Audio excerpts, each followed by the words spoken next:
Assalamualaikum warahmatullahi wabarakatuh. Waalaikumsalam warahmatullahi wabarakatuh. Ini kalau bisa disimpulkan kan kajian malam ini cuma mukadimah aja Ustaz. Mukadimah betul. Mukadimah aja dahsyat aja lihat isinya gimana nanti ini kan Ustaz. Ini Zed, yang mau saya tanyakan perbandingan antara yang Ustaz sampaikan tadi, ini mungkin sepertiga dari Islam tadi katanya ini atau seperduanya atau bahkan sepadan dengan itu. Gimana dengan kitab kuning itu Ustaz? Kitab kuning. Ini mohon pendapat Ustaz. Terima kasih. Assalamualaikum warahmatullahi wabarakatuh. Waalaikumsalam warahmatullahi wabarakatuh.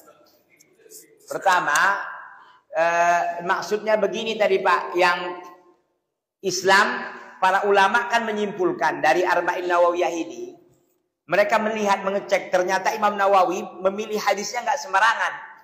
Dalam hadis Bukhari dan Muslim kan banyak. Dalam Bukhari saja itu hampir 5.000 hadis, tapi berulang ya. Berulang. Dari Imam Bukhari dikatakan setiap dia meletakkan hadis dalam sahihnya sholat 2 rakaat. Sehingga beliau udah berapa rakaat beliau sholat. Untuk sholat istikharah aja dulu. Luar biasa Imam Bukhari. Jadi Imam Muslim juga banyak hadisnya. Tapi beliau memilih, itulah kepakaran Imam Nawawi. Betul-betul beliau pilih hadis-hadis yang memang betul mengena semuanya dalam perkara agama. Sehingga para ulama menilai bahwa hadis yang dikumpulkan oleh Imam Nawawi dalam Arba'innya ini menunjukkan semuanya Islam ternyata beredar di situ. Secara umum lah gitu. Luar biasa ternyata pilihan Imam Nawawi ini. Dia bukan dari orang sembarangan, bukan kaleng-kaleng gitulah kira-kira istilah sekarang ini. Ini betul pakar dari seorang pakar gitu. Ya. Atau disebut setengah Islam. Artinya setengah dari ajaran Islam ada di dalam Arba'in Nawawiyah. Gitu. Setengah dari ajaran dalam perkara apa Bang? Perkara ini udah dijelaskan dalam hadis itu. Tentu ini juga hadis Nabi SAW. Maka kan dibilang orang, kitab yang paling sahih setelah Al-Quran ya Sahih Bukhari. Orang bingung, Sahih Bukhari. Kenapa? Karena dalam Sahih Bukhari isinya hadis. Ya iyalah. Setelah Al-Quran apa yang sahih? Ya hadis. Ternyata kitab-kitab yang paling sahih dalam bicara ya Sahih Bukhari kan. Makanya dikatakan di sini, pemilihan daripada Imam Nawawi yang dia petik dari Bukhari dan Muslim ternyata luar biasa. Sehingga bisa dianggap setengah dari ajaran Islam. Bahkan semua ajaran Islam beredar di 40 atau 42 hadis ini. Nah begitu. Nah terkait dengan kitab kuning. Ini kan kitab kuning ini banyak versinya Pak. Kitab kuning dalam bicara apa dulu? Dulu saya di pondok juga belajar kitab kuning. Ya, seperti umpamanya dulu saya belajar itu tentang apa ya? Tentang kitab kuning yang saya pelajari, yang saya ingat Al-Bajuri dulu. Al-Bajuri, kemudian I'anatul Talibin, kemudian juga Ad-Dusuki, Asy-Syarqawi, Al-Mahalli. Kan ini kebanyakan kitabnya ini kitab yang merujuk kepada mazhab Syafi'i. Nah gitu. Makanya Pak, kalau kita boleh jujur, I'anatul Talibin kan Pak jilid itu. I'anatul Talibin disebutkan di sana bahwa kumpul-kumpul ya untuk jenazah itu bid'atul munkarah. Kumpul-kumpul di jenazah lalu buat makanan itu bid'atul munkarah, bid'ah yang diingkari. Tapi mereka kan nggak ngamalkan ajaran kitab kuning itu. Itu masalahnya. Ya itu dipelajari tapi nggak diamalkan, kan itu. Maka kalau kita boleh cek, itu bid'atul munkarah, kumpul-kumpul di mayat yang apa ini yang sudah selesai di apa, kumpul-kumpul buat makanan. Seperti sekarang ini apa namanya? Tahlilan atau apa? Pengajian atau apalah, takziah. Ya, malam 3, malam 7 ya. Ayo. Gitu. Itu bid'atul munkarah Pak kalau kita boleh jujur. Maka kita katakan terkait dengan kitab-kitab kuning itu Pak, yang saya rasakan dulu saya belajar itu kebanyakan hanya ra'yun, pendapat ulama, tapi tidak didasari dengan dalil. Itu dia masalahnya. Ya abu-abu kita bilang enggak juga ya. Karena terkadang ada juga dalilnya. Tidak semua yang salah, enggak. Tapi kebanyakan mereka, sebagian kita ini kan jumud Pak, kaku. Makanya kan mazhab itu sebenarnya ini bukan konsumsi orang awam. Mazhab itu konsumsinya orang berilmu. Bukan orang awam dituntut bermazhab. Orang awam dituntut ikut-ikut dalil. Yang berilmu yang ikut mazhab. Kenapa dia bisa bermazhab? Karena dia sudah pakar.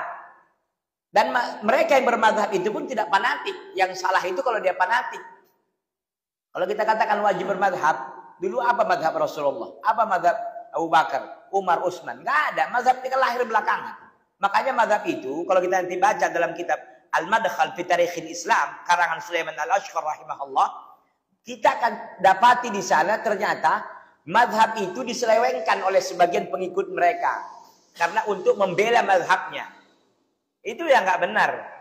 Kalau Imam Abu Hanifah, Imam Anas, Imam Malik bin Anas, Imam Syafi'i, Imam Ahmad bin Hanbal, mereka sepakat untuk mengikuti dalil. Dan yang mengatakan itu mazhab kan pengikutnya. Orang-orang yang belakangan lagi, oh ini mazhab kami. Gitu. Memang betul, mereka punya usul dalam mazhab, punya kaidah, punya cara dalam menentukan pendapat.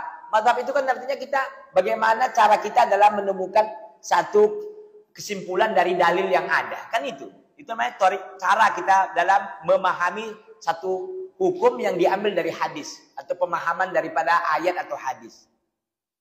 Itu dia. Jadi maka saya katakan, kalau kitab kuning, kalau ingin dibandingkan kemarin sebenarnya nggak ini. Nggak bisa Pak. Karena kan kita monotonnya di sini hadis.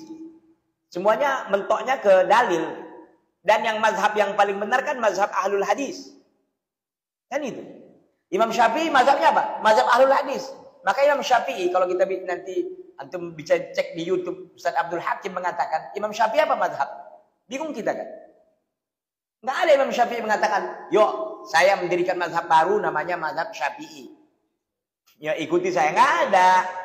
Imam Malik juga orang-orang belakangan ini. Tapi kan orang murid-muridnya yang mengembangkannya gitu kira-kira. Justru mereka sendiri nggak bilang. Gitu. Semuanya mereka ahlus sunnah yang 4 itu Pak. Semuanya ahlus sunnah. Beriman Allah istawa ala arsyihi. Semuanya beriman itu. Masalahnya orang-orang yang datang belakangan itu tadi ada kepentingan untuk membela mazhab supaya ini udah hawa nafsu dan lain-lain, bukan lagi dalil yang diikuti maka rusak. Jadi kalau Bapak katakan tadi bagaimana melihat membandingkannya nggak bisa. Walaupun kitab ini kitab putih ya bukan kuning. Ya, nggak bisa karena di sini kan banyak yang didominasi pendapat. Kalau ini kan apanya? Sari-sarinya, Pak. Kalau antum ibarat kelapa, itu perasan pertama tanpa air, apa namanya? Patinya. Patinya itu, ini patinya, Pak.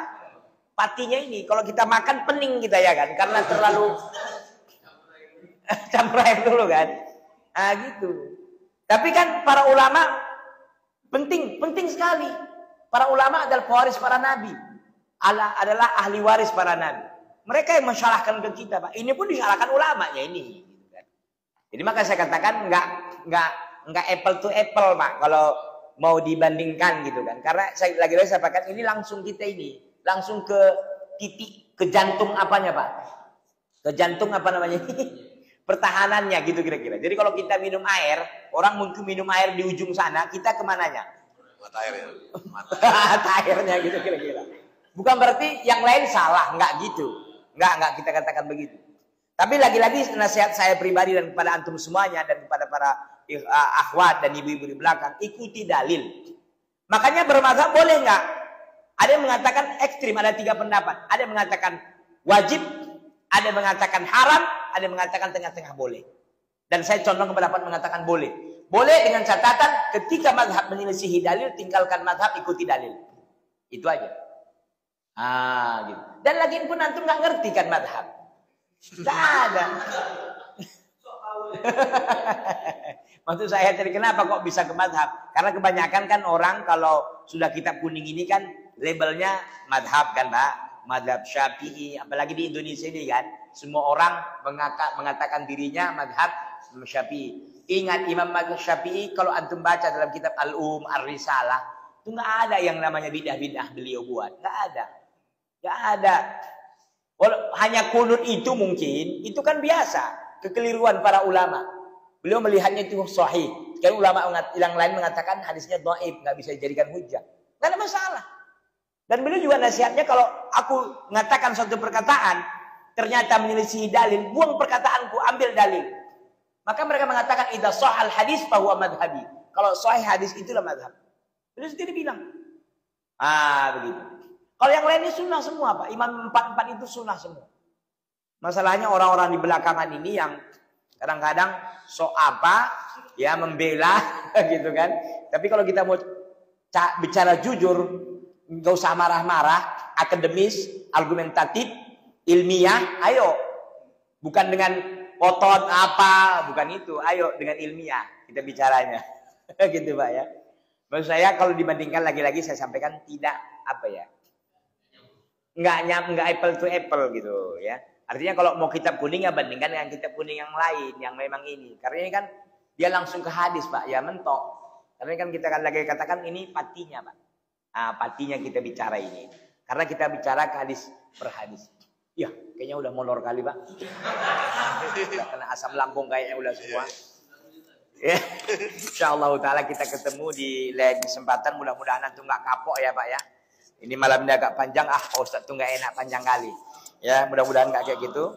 Ada sallallahu wasallam wa baraka ala nabiyina Muhammadin wa ala alihi washabbihi wasallam. Subhanakallah bihamdika asyhadu an la ilaha illa anta astaghfiruka wa atubu ilaik. Wassalamualaikum warahmatullahi wabarakatuh.